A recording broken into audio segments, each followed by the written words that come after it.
काही वर्षांपूर्वी जेव्हा गोवा हा भारताचा भाग नव्हता, तेव्हा ह्या बाजूने म्हणजे ही एवढीशी छोटी बॉर्डर क्रॉस करायला त्या काळी जसं आपण आत्ता इंडिया पाकिस्तान एलओसी सिच्युएशन कशी आहे, ती सिच्युएशन ह्या जाग्यावरती होते. भारताला स्वातंत्र्य मिळालं 15 ऑगस्ट 1947ला आणि त्याच्यानंतर गोव्याला मुक्ती मिळाली 19 डिसेंबर 1961. त्याच्यामध्ये एक साधारण 14 वर्षांचा हा काळ म्हणजे हा वनवास गोव्याने भोगला. पोर्तुगीजांची राजवट ही फार जुलमी होती. सालाजार जो होता तेव्हाचा गव्हर्नर जनरल, तो डिक्टेटर होता. त्याच्या काही वर्ष आधी तर गोव्यात जर तुम्हाला काही एक लग्नाची पत्रिका छापायची असेल तर तुम्ही ती गव्हर्नमेंटच्या परमिशन शिवाय छापून वाटू शकत नव्हता. एवढ्या प्रकारचे ते डिक्टेटरशिप होती. त्या काळी गोव्यात जय हिंद म्हणणं किंवा भारत माता की जय म्हणणं किंवा वंदे मातरम म्हणणं म्हणजे त्याचे पनिशमेंट तुम्हाला काय असेल तर लाठीचार्ज किंवा 1-2 दिवस तुरुंगात टाकणं नाही, 10 वर्ष, 4 वर्ष, 8 वर्ष अशी शिक्षा. भारताच्या स्वतंत्रता संग्रामात आपण भगतसिंगांची जी आठवण करतो म्हणजे त्यांचं देशप्रेम किंवा त्यांचं हौतात्म्य, तसंच गोव्यासाठीही म्हणजे तोच एक कनेक्शन आहे की गोवा पंजाब कनेक्शन.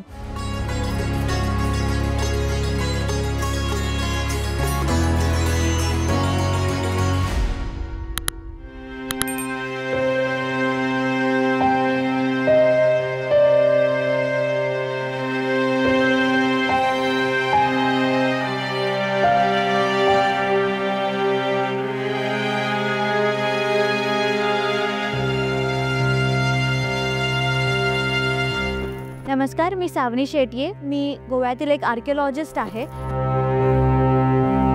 माहीत नसलेला गोवा किंवा गोव्यातील वेगवेगळे इतिहासाची पानं जी लोकांना माहीत नाही आहेत आणि ती गोवा आणि गोव्याच्या बाहेरही पोहोचावी अशा एका प्रयत्नाने मी माझ्या यूट्यूब चॅनलवरती भरपूर व्हिडिओज बनवत असते. आज आम्ही जिथे आलोय तर ही गोवा महाराष्ट्र बॉर्डर आहे आणि ज्या गोष्टी आत्ता आपल्याला एन्जॉयमेंट फन अशा वाटतात की मी गोवा बॉर्डर क्रॉस करून गोव्यात आले आणि ते एकेकाळी म्हणजे इथे काय घडलंय की इथे ह्या जागेवरचं एक इतिहासाचं पान आज आम्ही ह्या व्हिडिओत बघणार आहोत.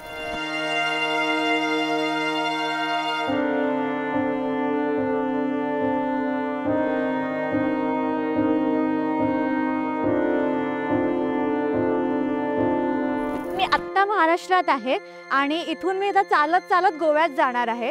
तर आम्ही महाराष्ट्रातून गोव्यात फक्त 1 मिनिटातच पोहोचणार आहोत. आणि तुम्ही जे हे माझ्या मागे घर बघू शकता ते अर्ध महाराष्ट्र आणि अर्ध गोव्यात आहे. आणि ही जी बॉर्डर आहे आत्ता इथून गाड्या जात आहेत किंवा आपण एकदम म्हणजे असंच सोपेपणे महाराष्ट्रातून गोव्यात एक उडी मारून जाऊ शकतो.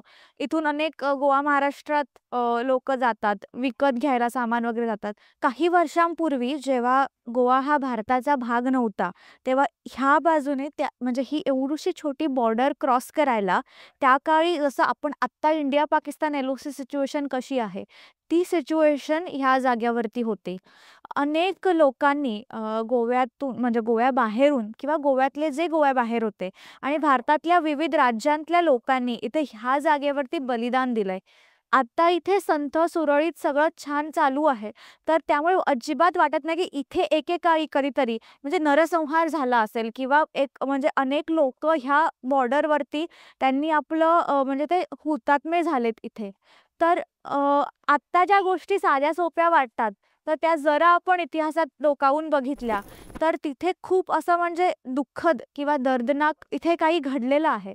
त्याचं एक स्मारक म्हणून इथेच एक छोटासा हुतात्मा स्मारक आहे ह्या गोष्टींची आठवण म्हणून. अनेक लोक विचारतात की गोवा 2 स्वातंत्र्य दिन म्हणजे साजरं करतं का, 15 ऑगस्ट आणि 19 डिसेंबर. काही तुम्हाला म्हणजे एक कॉन्स्पिरसी क्रिएट करणारे यूट्यूबवरती व्हिडिओज पण दिसतील की गोवा स्वातंत्र्य इंडिपेंडेंस डे नहीं मनाता किंवा गोवा 15 ऑगस्ट को सेलिब्रेट नहीं करता असं. तर गोव्याला 2 म्हणजे आम्ही 2 राष्ट्रीय दिन साजरे करतो. एक आहे 15 ऑगस्ट जो भारताचा स्वातंत्र्य दिन आहे आणि गोव्याचा जो 19 डिसेंबरला आहे तो मुक्ती दिन आहे. कारण आम्हाला मुक्ती मिळून आम्ही स्वतंत्र देश नाही झालो तर आम्ही भारत देशाचा एक राज्य किंवा त्यावेळी एक युनियन टेरिटरी असा एक भाग झालो. तर त्याआधी म्हणजे भारताला स्वातंत्र्य मिळालं 15 ऑगस्ट 1947ला आणि त्याच्यानंतर गोव्याला मुक्ती मिळाली 19 डिसेंबर 1961. त्याच्यामध्ये एक साधारण 14 वर्षांचा हा काळ म्हणजे हा वनवास गोव्याने भोगला. तर त्या वेळात काय झालं म्हणजे एवढी वर्ष का लागली? गोवा एवढूसा छोटा राज्य होतं आणि जेव्हा खरंच ऑपरेशन विजय झालं तर म्हणजे भारतीय तीनही सैन्य दल आपले म्हणजे एअरफोर्स, नेव्ही आणि आपले ग्राउंड फोर्स. तर ह्या तिघांनी म्हणजे 2-3 दिवसांमध्ये ऑपरेशन विजयमध्ये गोवा मुक्त केला. तर एवढी 14 वर्ष का लागली आणि त्या वेळात काय झालं? तर त्याचं महत्त्व ह्या 15 ऑगस्टला आहे. कारण 15 ऑगस्ट ही भारतासाठी आताही आणि त्या काळी खूप स्वाभिमानाचा तो दिवस होता. म्हणजे त्या एक स्फूर्ती देणारा तो दिवस होता आणि त्यामुळे 15 ऑगस्ट 1954 हा दिवस घेतला. पीटर अल्वारिस म्हणून होते नॅशनल काँग्रेसचे. तर त्यांनी विचार केला की आपण सत्याग्रही घेऊन यावे.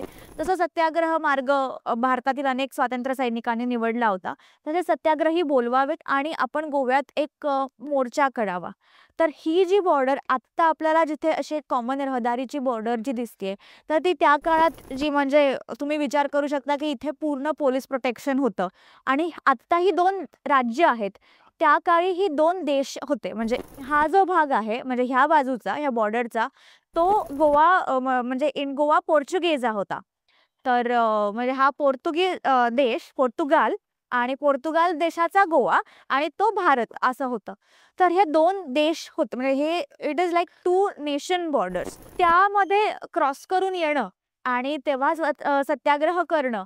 पोर्तुगीजांची राजवट ही फार जुलमी होती. सालाजार जो होता तेव्हाचा गव्हर्नर जनरल तो डिक्टेटर होता. त्याच्या काही वर्ष आधी तर गोव्यात जर तुम्हाला काही एक लग्नाची पत्रिका छापायची असेल तर तुम्ही ती गव्हर्नमेंटच्या परमिशन शिवाय छापून वाटू शकत नव्हता. एवढ्या प्रकारचे ते डिक्टेटरशिप होती. 1946 नंतर गोष्टी जेव्हा राम मनोहर लोहिया आले तेव्हा खूप गोष्टी बदलल्या. पण त्याच्या आधी अशी इथे परिस्थिती होती. तर त्यामुळे तुम्ही विचार करू शकता की इथे जे सत्याग्रही येतील तर त्यांना डिक्टेटरशिप गव्हर्नमेंटकडून काय ट्रीटमेंट मिळू शकते आणि असं माहीत असूनही अनेक लोक भारतातून इथे आले. पण म्हणजे ही त्यांची तयारी अपुरी पडली किंवा गोवा म्हणजे भारत सरकार त्यावेळी पंडित जवाहरलाल नेहरू हे पंतप्रधान होते. तर त्यांनी स्टेटमेंट दिलं होतं की गोवा हा वेगळा भाग आहे. तर ते आपण डिप्लोमसीने सोडवू आणि जे सत्याग्रही जातील त्यांची जबाबदारी सरकार घेणार नाही. म्हणजे भारत सरकार घेणार नाही. अशी सरकारचीही म्हणजे नकार घंटा असतानाही अनेक लोक इथे आले. हे झालं 15 ऑगस्ट 1954 म्हणजे 15 ऑगस्ट 1954ला 50 सत्याग्रही त्यांनी पकडले आणि त्यांना सगळ्यांना कैद झाली. अनेक वर्षांची कैद होती. पण त्याच्यानंतर पुढच्या वर्षी म्हणजे 15 ऑगस्ट 1955ला गोवा विमोचन सहाय्यक समिती म्हणून एक संस्था कशी स्थापन झाली आणि त्याच्यात महाराष्ट्रातल्याही अनेक नामवंत कलाकारांनी त्यांना साथ दिली. ग. माडगूळकर होते, लता मंगेशकर होत्या. त्यांनी सगळ्यांना म्हणजे आवाहन केलं की तुम्ही ह्याला सत्याग्रही म्हणून जॉईन करून मदत करा किंवा तुम्ही आर्थिक मदत जी काय मदत होत असेल तर ती मदत करा आणि एक म्हणजे अनेक 15 ऑगस्ट 1955ला मोठा सत्याग्रह होईल आणि त्याच्या आधी छोटे-छोटे अनेक सत्याग्रह होतील. अशी सुरुवात झाली. 3 बॉर्डर्स म्हणजे त्यातली ही एक बांदा, दुसरी बांदा पत्रादेवी म्हणजे हा जो गाव आहे तो पत्रादेवी गाव आहे. त्याच्या महाराष्ट्रातलं गाव आहे तो बांदा आहे आणि तेरेखोल जिथे तेरेखोल किल्ला आहे आणि कारवारवरून माजाळी. तर ह्या तीनही गावातून लोक सत्याग्रही इथे येतील. 4000च्या संख्येने लोक सत्याग्रही इथे आले. म्हणजे ह्या एवढ्याशा गावात 4000 वेगवेगळ्याकडून आले म्हणजे तीनही बॉर्डर्समध्ये डिवाइड होऊन.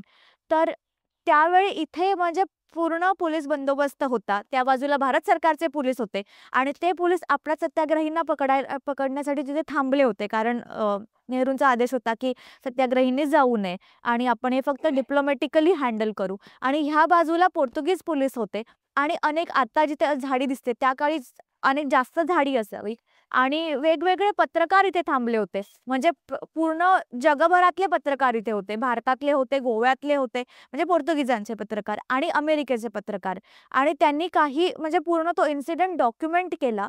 आणि आपण बागा बॉर्डरला जातो, जालियनवाला बागला जातो. अनेक असे हुतात्मा स्मारक आहेत तिथे जातो आणि आपण त्या शहीदांना म्हणजे अभिवादन करतो. तर गोवा आणि महाराष्ट्रासाठी आणि देशासाठीही म्हणजे तशीच एक पुण्यभूमी किंवा एक ज्यांनी म्हणजे इथे हुतात्मा इथे झालेत अशी भूमी ही गोवा महाराष्ट्र बॉर्डरवरती आहे. तर आपण आता इथून तिथेच जाऊ. हे मागे जे आहे ते हुतात्मा स्मारक आहे. पण जिथे तो ॲक्चुअल प्रसंग घडला इन ॲक्शन, तर ती जागा म्हणजे जी फोटोजमध्ये आपल्याला दिसते, तर त्या आपण इथे जाऊ.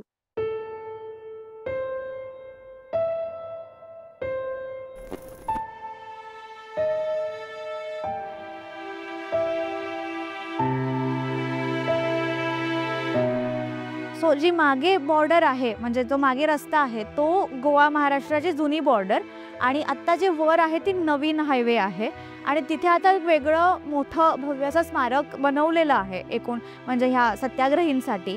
आणि पण तिथे हे झालं म्हणजे त्या जागेत जे आपल्याकडे जे काही फोटोज अवेलेबल आहे ते ह्या इथे झालं. आणि हे जे आंब्याचं झाड आहे म्हणजे हे झाड सुद्धा त्या घटनेला साक्षी होतं. आणि हा एक दगड आहे तो आत्ता साफ करून म्हणजे लोकल लेवल व हिस्ट्री एन्थुझियास्टनी हा मार्क करून असा घेतलेला आहे. पण इथे जे 1955ला जो नरसंहार झाला किंवा जे म्हणजे म्हणजे शहीद झाले ते सगळं ह्या जागेवरती घडलं. ह्या रस्त्याने अनेक सत्याग्रही गोव्यात येत होते. त्यांच्या हातात भारताचा झेंडा होता. पीसफुल मार्च जे ज्याला आपण म्हणतो तसंच होतं आणि सगळेजण घोषणा देत होत्या. त्या काळी गोव्यात जय हिंद म्हणणं किंवा भारत माता की जय म्हणणं म्हणजे किंवा वंदे मातरम म्हणणं म्हणजे त्याचे पनिशमेंट तुम्हाला काय असेल तर लाठीचार्ज किंवा 1-2 दिवस तुरुंगात टांगणं नाही तर 10 वर्ष 4 वर्ष 8 वर्ष अशी शिक्षा. काही लोकांना तर म्हणजे नशिबाने त्यांना गोव्यात शिक्षा व्हायची. अनेक लोकांना तर गोव्याच्या बाहेर जिथे जिथे पोर्तुगीजांच्या कॉलनीज होत्या तिथे पाठवलं जायचं. आणि 20 वर्ष शिक्षा 15 वर्ष शिक्षा 10 वर्ष शिक्षा आणि गुन्हा काय तर फक्त जय हिंद ही घोषणा देणं. तर असे अनेक तरुण लोक किंवा तरुण म्हातारे स्त्रिया भारतातल्या वेगवेगळ्या भारत म्हणजे भागातून इथे आल्या गोव्यात. ही जी जागा आहे बांदापत्रा देवी तर हा एक पार्ट होता त्या सत्याग्रहाचा. एक पार्ट तेरेखोल आणि एक पार्ट माजाळी. तर आणि त्यांचं गोव्याशी नातं काय तर त्यांचं गोव्याशी इथे त्यांचं कोणी म्हणजे नातेवाईक नाही काही त्यांचा इथे संबंध नाही. तर बिहार झारखंड महाराष्ट्र कर्नाटक आंध्रा पंजाब अशा विविध म्हणजे भागातून लोक इथे आले. वेगवेगळ्या वयोगटांचे लोक आले आणि फक्त एकाच भावनेने की हा माझ्या भारताचा भाग आहे आणि त्याच्याच मुक्तीसाठी हे माझेच लोक आहेत आणि त्याच्यासाठी मी प्रयत्न केला पाहिजे. ही एक भावना घेऊन इथे आले आणि खूप शांततेने मोर्चा आणि घोषणा चालू होत्या. आणि पोर्तुगीज तर म्हणजे क्रूरपणाचा म्हणजे जर एक कळस असेल तर तो पोर्तुगीज सैन्य हे होते. आणि त्यांना शूट टू किल ही ऑर्डरच होती. त्यामुळे लाठीचार्ज वगैरे हे करण्यासाठी ते थांबलेलेच होते. आणि जेव्हा अनेक लोक इथे आले त्यांनी लाठीचार्ज करायला सुरुवात केली. आणि इथे एक घटना अशी घडली म्हणजे त्याचं अनेक लोक त्याचे शहीद झाले इथे जखमी झाले. आणि अमेरिकेच्या लाईफ न्यूजपेपरने त्याचं कव्हरिंग फुटेज म्हणजे फोटोग्राफी केली होती. इथलाच कुठेतरी झाडात लपून त्यांनी फोटो काढले होते. आणि ते फोटोजही अवेलेबल आहेत. तर त्याच्यात म्हणजे हा जो दगड दिसतोय हे आणि हे आंब्याचं झाड म्हणजे हे अजून त्या फोटोत दिसतं. तर जे आपले शहीद इथे काही लोक शहीद झाले होते काही लोक जखमी झाले होते. त्या जखमी लोकांना म्हणजे आपलं सैन्य म्हणजे जे कोणी जखमी किंवा शहीद होतात त्यांना किती रिस्पेक्टफुली ट्रीटमेंट देतं. आणि त्याच्या एक्झॅक्ट ऑपोजिट म्हणजे जे लोक इथे जखमी पडले होते त्यांना लिटरली एका माणसाने एका पायाला धरलंय आणि दुसऱ्या माणसाने हाताला धरलंय आणि म्हणजे आपल्या काय म्हणतात ते गव्हाच्या पोत्या नेल्यासारखं त्या माणसांना घेऊन जात होते. आणि त्याचा फोटोग्राफी झाल्यामुळे हा विषय जगभर पोचला देशात पोचला आणि तिथून चक्र पुढे खूप हलली. तर इथे एका पंजाबी युवकाचं म्हणजे इथे आपण त्याची आठवण करण्यासारखं आहे. आणि त्यांनी दिलेलं योगदान म्हणजे हे गोव्याने तर विसरूच नाही आणि भारतानेही विसरू नये असं आहे. भारताच्या स्वतंत्रता संग्रामात आपण भगतसिंगांची जी आठवण करतो म्हणजे त्यांचं देशप्रेम किंवा त्यांचं हौतात्म्य तसंच गोव्यासाठीही म्हणजे तोच एक कनेक्शन आहे की गोवा पंजाब कनेक्शन. आणि त्यांचं नाव होतं कर्नाल सिंग बनिपाल. सो जेव्हा आपण भारताचा इतिहास स्वातंत्र्य संग्रामाचा इतिहास बघतो त्या ज्या भावनेने आपण भगतसिंगाची आठवण करतो म्हणजे त्याच ह्याने भावनेने गोव्यासाठी एक कर्नाल सिंग बनिपाल यांचं म्हणजे योगदान खूप मोठं आहे.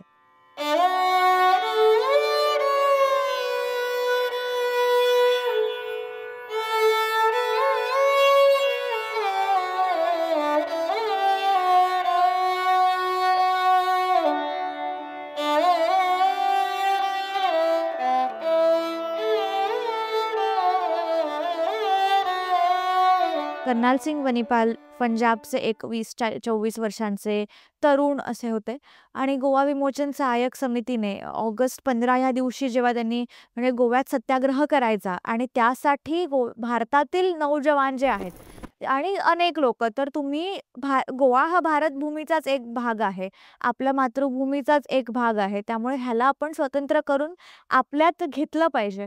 ह्या एकासाठी फक्त एक कॉल टू ॲक्शन दिला की तुम्ही सगळे या आणि त्याच्यात एक युवा तरुण असे म्हणजे पंजाबमधून कर्नाल सिंग बनिपाल होते. त्यांचं वय 23 का 24 असं होतं आणि त्यांचा गोव्याशी तसा काहीही डायरेक्ट संबंध नव्हता. म्हणजे गोव्यात त्यांचं बाबा कोणी होतं किंवा इथे त्यांना काही मिळणार आहे असंही काही नाहीये, की गोवा त्यांना माहीत सुद्धा नसावं, की गोवा कसा दिसतो, काय आहे हे शहर.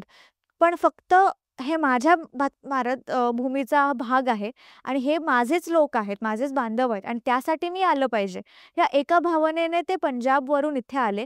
त्यांचं नुकतं लग्न झालं होतं.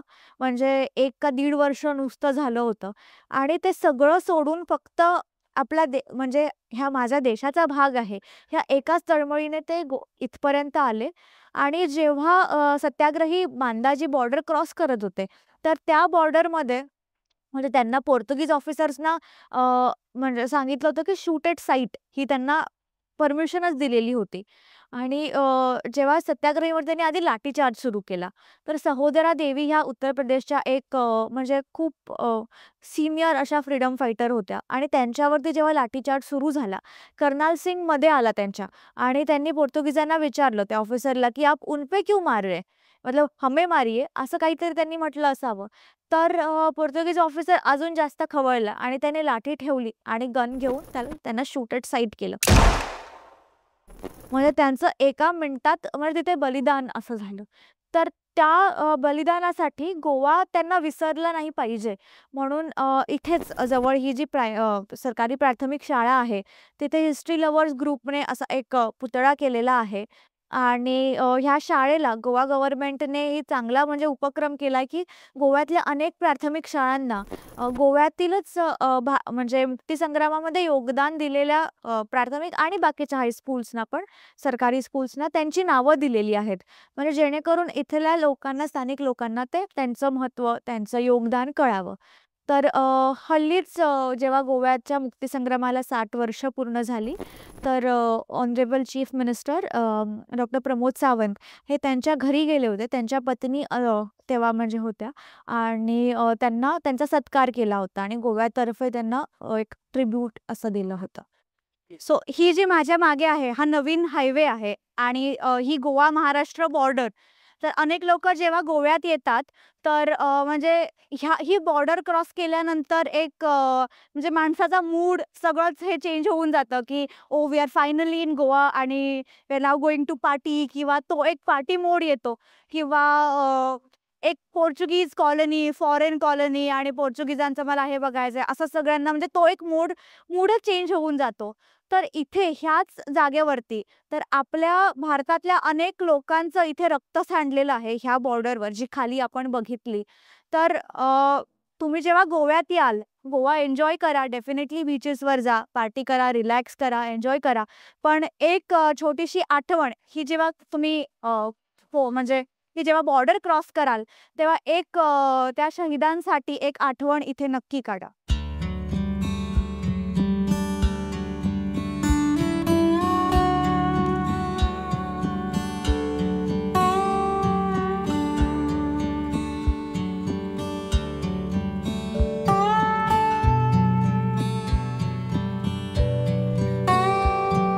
गोवा आणि बाकीचे भारतातले राज्य जरा काहीतरी म्हणजे फरक कल्चर किंवा इथे थोडंसं पोर्चुगीज इन्फ्लुएन्स जास्त असल्यामुळे अनेक लोकांना वाटतं की हा एक युरोपचाच म्हणजे युरोप आपण इथे अनुभवू शकतो. पण गोव्याचा जर इतिहास बघितला आणि गोव्याची आमची संस्कृती बघितली तर गोवा भारताचाही तेवढाच म्हणजे अविभाज्य एक भाग आहे आणि सिव्हिलायझेशनली, कल्चरली आपण हे एक भारत श्रेष्ठ भारताचाच हा भाग आहे आणि हा एकच देश आणि ह्या गोव्यासाठी, गोव्याच्या मुक्तीसाठी भारतातल्या अनेक लोकांनी इथे रक्त सांडलेलं आहे. तिथे आपण एक छोटंसं हुतात्मा स्मारक बघितलं, त्याचं एक मोठं रूप सरकार इथे बांधत आहे आणि ज्या हायवेवरून तुम्ही जेव्हा गोव्यात याल तेव्हा इथे 1-2 मिनटं आपण इथे नक्कीच थांबू शकतो आणि त्या अनाम वीरांना, अनेक लोकांची नावं आहेत, अनेक सत्याग्रहींची नावंही नाही आहेत, त्यांची एक आठवण, त्यांना एक अभिवादन आपण नक्की इथे करू शकतो. गोवा ज्या दिवशी स्वतंत्र झाला 19 डिसेंबर 1961, त्याच्यानंतर एक कार्टून आलं होतं की एक भारत माता अशी उभी होती आणि ती अशी हात करून एका छोट्या बाळाला ती बोलवते आणि ते जे बाळ होतं म्हणजे ते तिच्या मांडीवरचं बाळ ते गोवा राज्य होतं. गोवा आणि भारत हे एकच म्हणजे कल्चरल सिव्हिलायझेशनल एकच आहे आणि तो गोव्याचा इतिहास लोकांपर्यंत पोचावा. गोव्यातील अनेक लोकांना भारत हा माझा देश आहे आणि भारतातील लोकांना गोवा हा माझ्याच देशाचा भाग आहे हे वाटावं म्हणून हा एक छोटासा प्रयत्न होता.